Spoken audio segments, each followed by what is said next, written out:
म्हणून जास्त छालती होऊन गेले. हो वर्गीतून आहे आणि चालू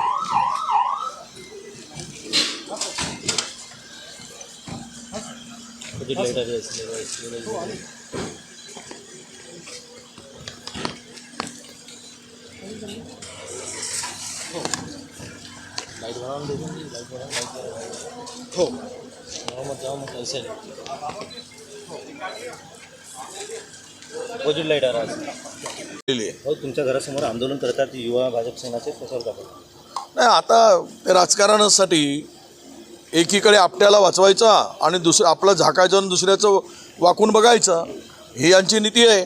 बघा आरोपी कोणी असू दे, तो चंद्रपूर जिल्ह्यातला जे घटना झाली तो आरोपी कोणी असू दे, त्याला जात पात धर्मपक्ष कुठे असतो त्याच्यावर कारवाई झाली पाहिजे.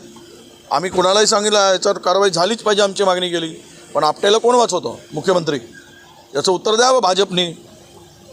या अनेक ठिकाणी अरे तुम्ही काय तुम्हाला आंदोलन करण्याचा अधिकार आहे? महिला पैलवानांचं शोषण झालं आणि त्या ब्रिजभूषण सिंगला तुम्ही घेऊन नाचलात. त्या जीवाच्या आकांतानं त्या पोरी रडत होत्या. 45 दिवस आंदोलन केलं. महाराष्ट्र देशाची इज्जत घालवली तुम्ही आणि तुम्हाला लाज वाटायला पाहिजे पुन्हा आंदोलन करताना. त्यामुळे हे आंदोलन लोक बघतात. महत्वाची भूमिका मंत्रालयामध्ये आमदारांनी उडी घेतलेली आहे, काय त्याच्यावर बोलणार? नाही, हे सरकार आहे की या सरकार असं सरकार पाहिलं नाही तर विधानसभेचे लोकसभेतील उपाध्यक्षांना मंत्रालयात उडी मारावी लागतं. म्हणजे या सरकारला लाज वाटायला पाहिजे.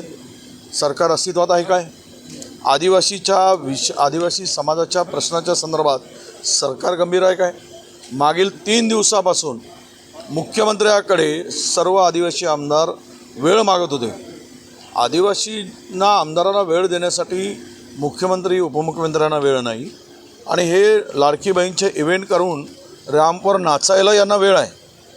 आणि हे मतासाठी आचुरलेले हे जे राक्षस आहेत यांना समाजाशी काही देणं घेणं राहिलेलं नाही. हा इतका संताप लोकांमध्ये निर्माण झालेला आहे. एकीकडे JR काढत असताना धनगरां समाजाचा तुम्ही तो केंद्र सरकारचा अधिकार असताना मतं मिळवण्यासाठी निवडणुकीच्या तोंडावर त्या समाजाची फसवणूक करताय.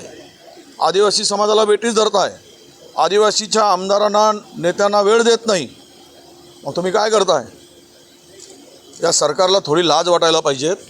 मुख्यमंत्री उपमुख्यमंत्र्यांनी महाराष्ट्र लुटून खालाय आणि आता प्रश्नही सोडवायला नाहीत. ही सर्व स्थिती आदिवासी समाजाला, हे उपेक्षित समाज, हा शोषित समाज, हा मागास समाज, या आदिवासी समाजाला तुच्छ लेखण्याचं काम, त्या नेत्यांना तुच्छ लेखण्याचं काम या सरकारकडून झालेलं आहे. आणि याचा बदला निवडणुकीमध्ये आदिवासी बांधव घेतील. आम्हाला हे घेतीलच नाही तर यांना फिरूसुद्धा देणार नाहीत. महाराष्ट्रामध्ये ही वेळ या लोकांनी आणलेली आहे. हो तुमच्या घरात